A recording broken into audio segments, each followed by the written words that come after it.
Dans cette vidéo, nous allons découvrir PartyTown, qui est une librairie permettant d'exécuter d'autres librairies, mais ça à travers un web worker qui permet beaucoup plus d'optimisation et un chargement de la page plus rapide. Bonjour à tous, c'est Brian de DevTheory, la chaîne pour devenir et rester un bon développeur JavaScript. Et donc aujourd'hui, on va parler de PartyTown qui est sorti il y a un mois ou deux, je crois, mais depuis le début, je voulais faire une vidéo dessus et ça y est, donc c'est le moment. Et donc, qu'est-ce que c'est que qu'est-ce que c'est que PartyTown? En fait, comme vous le voyez ici, ça permet de run des third-party scripts depuis un web worker. Donc, je vous invite à suivre la petite vidéo que j'ai fait sur les web workers pour mieux comprendre ce que c'est. Mais en une phrase, c'est un autre endroit dans le navigateur où on va exécuter un script et qui en fait ne va pas s'exécuter en même temps que les scripts de nos sites web. Ce qui permet en fait donc d'avoir rien qui va bloquer l'utilisateur en termes d'event loop, etc. Si jamais vous connaissez un petit peu plus le JavaScript. Je vous invite à voir ma vidéo si jamais ce n'est pas encore fait. Mais en tout cas, donc PartyTown va nous permettre de dire, OK, ce script-là, je veux le mettre dans un script worker, je veux le faire exécuter dans un script worker, dans un web worker, excusez-moi. Et donc PartyTown, dans tout ça, va nous permettre, comme je vous disais, d'exécuter les scripts que l'on veut dans un web worker, ce qui va permettre plus de performance puisqu'on va avoir une sorte de parallélisme, c'est-à-dire que dès le départ, il y aura le JavaScript de base de la page et un autre JavaScript qui sera dans un web worker ou plusieurs web workers qui vont exécuter donc les autres scripts de notre page. Quand on parle d'autres scripts, de quoi on parle en fait? Donc c'est écrit un petit peu plus bas, c'est par exemple voilà, c'est par exemple un Google Analytics, un Mixpanel, un HubSpot, un Segment, un Amplitude. Tous ces scripts-là qui vont servir éventuellement pour du marketing, pour de la conversion ou pour même d'autres choses, c'est donc ces third-party scripts, donc ces scripts externes, on va pouvoir leur dire de se télécharger, enfin de s'exécuter dans un web worker pour ne pas ralentir notre page web en fait. Et donc, comment ça marche? Il va suffire simplement d'inclure, bien sûr, PartyTown au sein de notre site web. Et après, on aura juste à mettre l'attribut type est égal text/PartyTown sur les scripts de nos tags en question. Et ensuite, PartyTown va voir que ces scripts-là existent et les exécuter. Et ça, je trouve, très très intéressant de changer le type text PartyTown parce qu'en fait, changer le type text PartyTown permet deux choses. C'était écrit un petit peu plus bas, c'était ici, voilà. Ça permet deux choses de mettre un texte PartyTown. La première, c'est qu'en fait, on va avoir le navigateur qui ne va pas exécuter ce script-là, puisque en fait, le navigateur ne connaît pas, ne sait pas ce type-là texte PartyTown, parce que par défaut, ça va être du texte JavaScript, je crois, quelque chose comme ça. Et lui, il va l'exécuter. Donc, mais quand on va dire un type que le navigateur ne connaît pas, ici text PartyTown, le navigateur va dire OK, ce script-là, je ne l'exécute pas, parce que je ne sais pas comment l'exécuter. Et donc, ça va permettre ça. Et ensuite, ça va permettre bien sûr à la librairie PartyTown de retrouver quel script elle doit exécuter en fait dans un web worker pour que justement ce soit pas dans la page principale et que ça puisse permettre nos optimisations. Donc, il y a une intégration de base avec React. On ne va pas parler de celle-ci aujourd'hui parce qu'on va rester sur du vanilla pour que ça concerne tous les frameworks. Il n'y a qu'une seule intégration avec React et après, c'est du vanilla. Donc, si jamais vous êtes sous React, je vous invite à aller voir cette petite partie-là pour voir comment on s'en sert. Ce n'est pas si compliqué que ça, bien sûr. Ils ont même une intégration de base avec Google Tag Manager, par exemple. Mais on va voir la version vanilla. La version vanilla, elle demande un peu plus elle demande un petit trick, c'est-à-dire que le fait de pouvoir exécuter des web workers, c'est seulement possible si le script qui lance les web workers est présent sur notre site web directement, est présent sur la même origine. Ça veut dire quoi? Ça veut dire qu'on ne va pas pouvoir intégrer PartyTown à travers un CDN. On va pouvoir faire script et src unpkg partytown.js. Pas possible puisque unpkg.com ne sera pas notre même origine en fait. Il y a cette règle qui existe qu'on peut exécuter des web workers seulement sur la même origine. Donc, on va devoir avoir PartyTown en local et on va devoir le mettre donc, dans nos fichiers locaux, voire dans nos fichiers publics pour être sûr et certain que ce soit dans notre site web final en fait. Donc, on va commencer. On va développer tout de suite une petite application avec Plausible Analytics. Moi, c'est l'outil que j'utilise pour les analytics sur devtheory.fr. Donc, on va utiliser Plausible et ce petit script-là pour gérer tout ça. Donc, ce qu'on va faire, c'est qu'on va créer une petite application de base avec Vite, voilà, qu'on va appeler Vite Vanilla.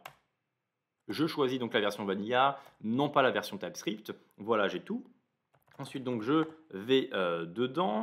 Je vais ensuite installer Yarn. Avant ça, je vais ouvrir VS Code. Ensuite, je vais installer Yarn et je vais lancer donc mon mode de développement.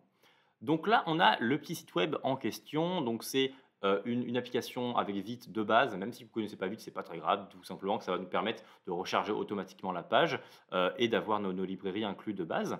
Donc là, vous voyez qu'on a le index.html et c'est seulement là où on va rester, tout simplement. Tac, on va pouvoir enlever tout ça. Et donc là, on a ce index.html là et je vais rajouter donc mon script. Je vais rajouter mon script Plausible Analytics. Alors, comment on sait qu'il va marcher? En fait, on sait qu'il va marcher parce qu'il va nous dire je ne prends pas en compte l'événement car on est en localhost. Parce que Plausible ne va pas en prendre, ne va pas prendre en compte les page views quand on est en localhost. Donc maintenant, je vais ici, on voit que ça marche bel et bien. Si je retourne un peu, c'est localhost 3000. Donc je vais aller tac ici sur localhost 2.3000. Hop. Et donc on a notre application. Je vais sur F12, je dis oui, ça on ne va plus l'afficher. Et je vais sur Network, je zoome un peu, je vais d'ailleurs en bas également. Tac, ça enregistre, je recharge. Et là on voit donc que le load a mis 178 millisecondes. Ok, on a eu toute cette partie-là. Et on voit que Plausible Analytics est le plus gros de tout ça. C'est le plus gros de tout ça, même si dans les faits, c'est pas si gros que ça. Hein. Dans les faits, là, c'est du 100 millisecondes, c'est du 150 millisecondes d'intervalle. C'est pas énorme pour un utilisateur, sauf qu'il y a beaucoup de choses qui vont se faire en même temps, en fait. Mais du moins, c'est un petit script, et donc ça va prendre un peu de temps. Voilà tout. Donc au total, mon load, il a mis 178 millisecondes, ok? Donc c'est parce que c'est une page qui est très rapide. Si on recharge, on est sur du 168, 174, 177, vous voyez qu'on est vraiment sur cette échelle-là. De temps en temps, on dépasse les 200, mais généralement, voire même plus, mais voilà, généralement, c'est en dessous des 200. Donc, maintenant qu'on est là, on va pouvoir maintenant intégrer Partytown. Partytown, donc, on va devoir l'ajouter, donc le télécharger. Tac, je vais copier ces petits bouts-là. Je vais fermer ici mon code. Tac, je vais même clear tout ça. Et on va faire un yarn add de builder.io/partytown. Ok, donc on l'installe. Maintenant, ce qu'on va faire, on va devoir faire ce que je vous disais, c'est le petit tricks. C'est-à-dire qu'on va devoir l'inclure forcément dans notre code base, dans notre origine en fait. Et je veux également l'utiliser à travers la balise script. Donc c'est pour ça qu'on va devoir faire ça. Donc ce qu'on va devoir faire ici, c'est que je vais créer donc un dossier déjà public, parce que le dossier public dans Vite est le dossier en fait qui sera à la racine, donc dans notre slash. Donc tout ce que je mettrai dans le dossier slash public ici, ce sera disponible à travers ici le slash directement en fait. Donc là, si je fais un robot.txt dans mon dossier public, et bien là, je fais slash robot.txt dans mon URL et j'y accède. C'est le dossier public, c'est commun à travers beaucoup de frameworks. Et donc là, ce qu'on va faire ici, maintenant qu'on a ça, et bien c'est qu'on va copier tous les fichiers. Je l'ai écrit, vous voyez, je l'ai fait, j'ai préparé avant. Donc on va copier tous les fichiers qui se trouvent dans le dossier lib de notre Partytown, donc dans notre node modules, et on va les coller dans public slash la petite vaguelette, je me rappelle plus du nom du caractère, je suis désolé, Partytown, ok? Donc on fait ça, on copie tous les fichiers. Maintenant, on peut retourner dans notre code base, on voit que dans public, on a notre dossier Partytown, et ensuite on a tous les fichiers qu'il y avait, ok? Ce qui signifie que maintenant, tac, eh bien, je vais pouvoir inclure directement ici dans mon HTML, et si jamais je sais écrire la balise script également, tac, et je vais pouvoir inclure, eh bien, Partytown slash partytown.js, tout simplement. Je vais pouvoir inclure ça. Hop, et bien sûr, après, on la ferme juste ici. Tac. Voilà. Donc maintenant qu'on a ça, eh bien, on va pouvoir également ici rajouter le type. Le fameux type dont je vous parlais, qui était donc text slash partytown. Ce qui va permettre à partytown.js de savoir que ce script-là est à exécuter. OK ? Donc maintenant, ce qu'on va faire, eh bien, on va retourner sur notre page, on va recharger tout pour voir ce qui se passe. Alors, bien sûr, on va peut-être également lancer notre mode de développement. C'est pas très long parce que c'est vite. Tac, on recharge un petit peu. Voilà. Donc là, maintenant, on voit que le load, il est de 144 secondes.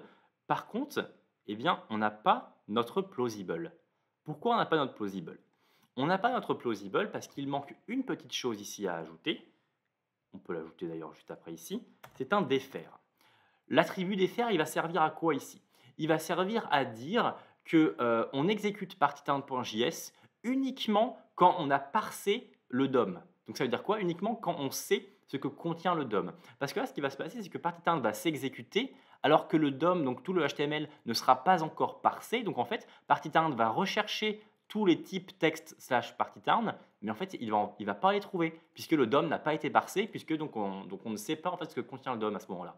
Donc on met des fers qui va donc attendre que le DOM soit parsé et ensuite va exécuter partytown. Et quand partytown sera fini d'exécuter, là, eh bien, le DOM content load sera fini. Voilà. Donc, ce sera bon là-dessus. Donc, maintenant qu'on a ça, eh bien, on peut revenir ici, on recharge, tac, et on voit maintenant qu'on a d'abord du partytown ici et que le load est de 42 millisecondes. Et ça, c'est énormément moins. Donc, ça veut dire que là, la page s'est finie de charger en 42 millisecondes. Je recharge 31, 45, 48. Et ce que vous voyez, et là où c'est intéressant, c'est que ce load-là, il se termine à 48 millisecondes. Okay, c'est ce trait rouge qu'il y a là. Vous voyez, il y a un trait rouge ici, c'est ce trait rouge là. Et pourtant, il y a une autre exécution après coup. Vous voyez? Et pourquoi il y a une autre exécution après coup? Eh bien parce que c'est Plausible qui s'exécute sur un web worker. C'est Partytown donc, qui a vu que Plausible doit s'exécuter, et donc il l'a exécuté après coup, une fois que la page est chargée. Et pour ce type de third party script, eh bien, c'est totalement OK en fait de s'exécuter après que la page soit chargée. Puisque là, on veut simplement être sûr que la page, on veut simplement avoir des analytics en fait sur notre site web pour savoir combien il y a d'utilisateurs, ou pour savoir d'où ils viennent, ou pour savoir plein de choses par rapport à du marketing ou quoi que ce soit en fait.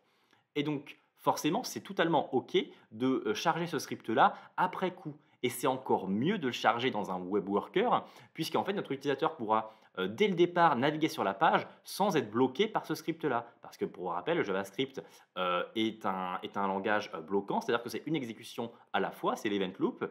Donc, eh bien, en le mettant dans un web worker, eh bien, ce script-là ne va pas déranger notre interaction de base avec le site web. Donc là, on est vraiment sur énormément plus de performance, puisque, enfin là, ça fait longtemps que j'ai rechargé, donc forcément, mais là, vous voyez, il y a du 41, 46, 54. C'est vraiment beaucoup plus de performance, et ça grâce à Partytown. Donc voilà tout concernant eh bien, Builder.io slash Partytown. C'est une librairie que je trouve très intéressante. Si jamais vous voulez en savoir plus, eh bien sûr, je vous mets le lien du GitHub ici. Je vous mets également le lien de l'article qui introduit Partytown pour encore mieux comprendre si jamais vous avez envie. Mais je vous conseille vraiment de l'utiliser pour vos third-party scripts, puisque ça permet vraiment beaucoup plus d'optimisation, comme on vient de le voir. Voilà tout concernant cette vidéo, j'espère qu'elle vous a plu. N'hésitez pas à me dire ce que vous avez pensé de Partytown, n'hésitez pas à me dire vos autres tips d'optimisation que vous utilisez dans la vie réelle, dans vos modes de production. N'hésitez pas à vous abonner à la chaîne, bien entendu, pour voir d'autres vidéos de ce genre. Et je vous dis eh bien, à la prochaine vidéo et très bon développement.